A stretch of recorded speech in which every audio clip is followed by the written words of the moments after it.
Hey everyone, welcome to my channel. In today's video, I'm going to show you how to upgrade your iPhone to iOS 16. Before we start, I want you to make sure that you have sufficiently charged your iPhone. The iOS upgrade requires 50% or more charge on your phone. So if you don't have enough battery left, make sure that you plug your phone to charge. Next, make sure that you are connected to the Wi-Fi if you don't want the mobile data to be used, because the iOS upgrade is going to take about 3 GB download. Next thing is just make sure that you have taken a backup of your iPhone. This is to be on the safe side in case something happens during the backup. Usually nothing happens, it's just a precaution.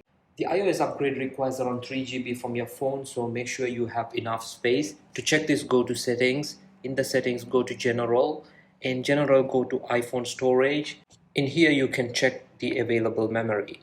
So let's get started. Go to settings. In the settings, go to general. In here, go to software update. So here it will show the available updates. So iOS 15.7 is available. And down here you can see upgrade to iOS 16. So tap on it. So it says 3.23 GB. Tap download and install.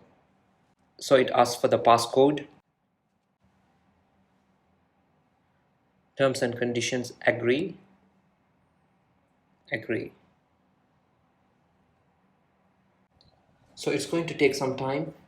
You have to patiently wait until the download is over. Once the download is over, it will install the new iOS. So the update has started now.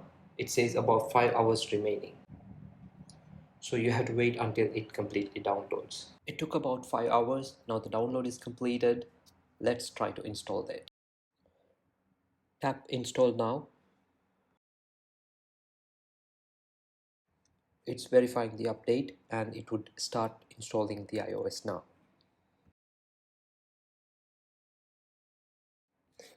The installation would take some time. I have skipped that part. It's done and the phone is now updated to iOS 16. These are the few steps that you have to do when you update your iOS.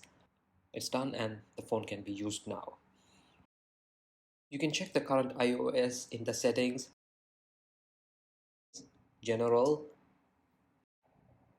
and tap about. Here you can see the current iOS version, which is iOS 16. Or you can go back and you can go to the software update. Here it shows the current iOS version installed and it says the iOS is up to date. So that's it guys. I really appreciate for taking the time to watch this video. If you like the video, give it a thumbs up, and if you have any question, please drop a comment below. Also, I'll be making more videos like this in my channel, so if you like to see them, please subscribe to my channel. Thank you.